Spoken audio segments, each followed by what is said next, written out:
Okay, so as I kept saying in a couple videos that we were going to talk about this whole difference between a residential and a holiday park home that me and Peter had talked the other day. So Peter's great to explain this because he did a lot of search. We had, didn't you? I did, yeah. It was about for 2 years we were looking at park homes. And he looked into the legislation and the law and everything about park homes. But first of all, what is the difference between a residential and a holiday? It's not a straightforward answer, but essentially a residential park home is governed by what is called a written agreement, which is issued under the Mobile Homes Act 1983. And you have all the protection of the law on your side. And with a holiday home, you don't have that protection. You have a specified lease where you can have ownership of of your caravan or park home for a number of years, and it will depend on the lease as to whether or not you have a 12-month authority to reside there, or you have to stay there for so many months of the year and then leave before you can return again.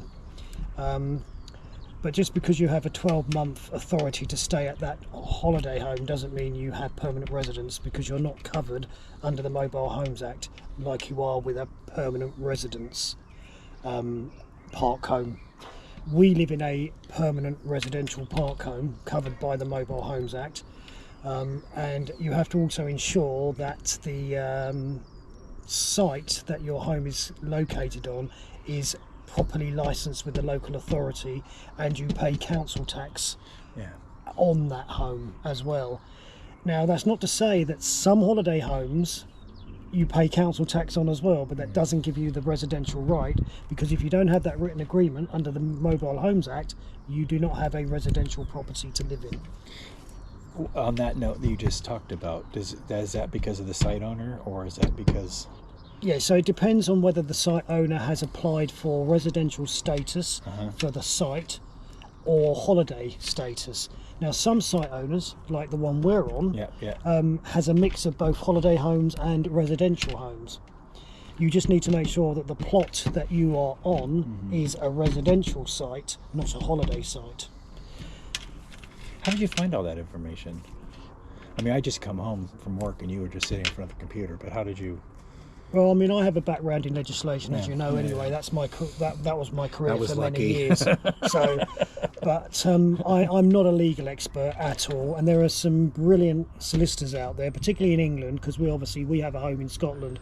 So, whilst it's very similar, there's a guy named Abraham or something. Yeah, it's Ibrahim, I think his name is, and he's excellent. Yeah. And he's always at the park home show in June, every June. So he'll be there and he can give legal advice and so on. So he'll know a lot more than I do.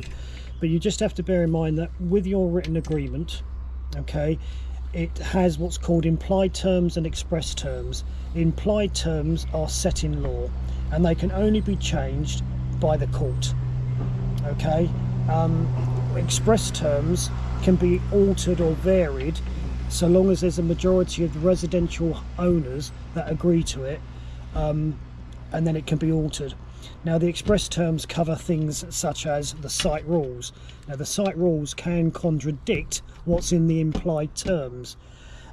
For example, our site rules state that when you come to sell the house, you have to give the site owner first dibs on buying it.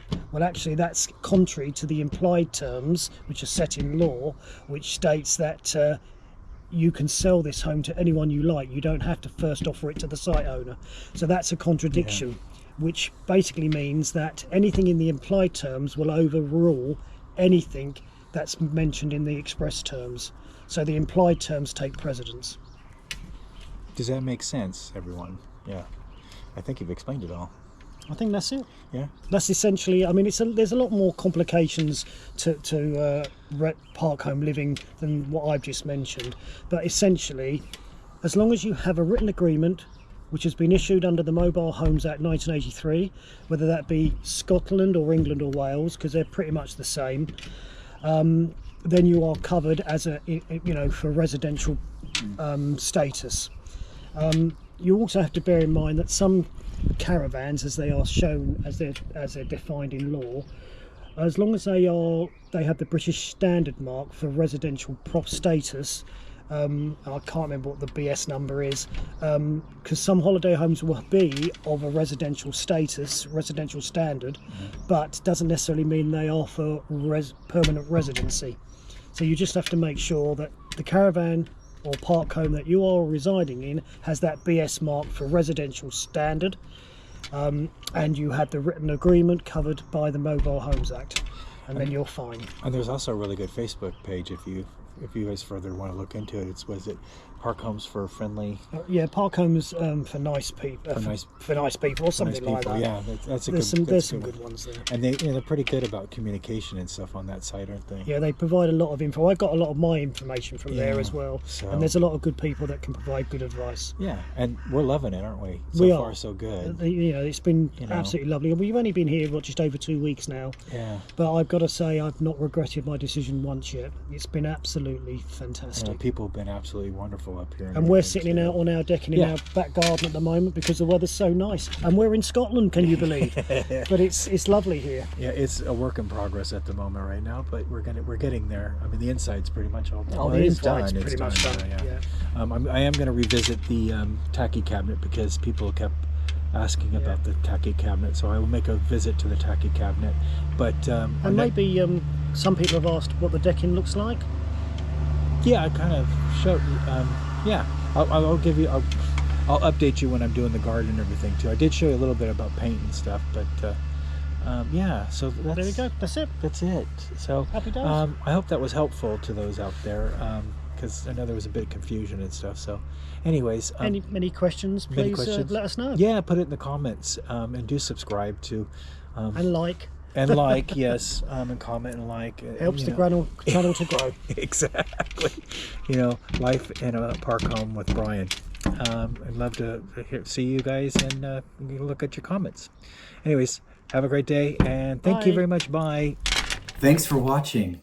Please like, comment, and subscribe to our channel so that we can bring you more content in the future. It also helps us to make the channel grow. And once again, thank you so much for watching.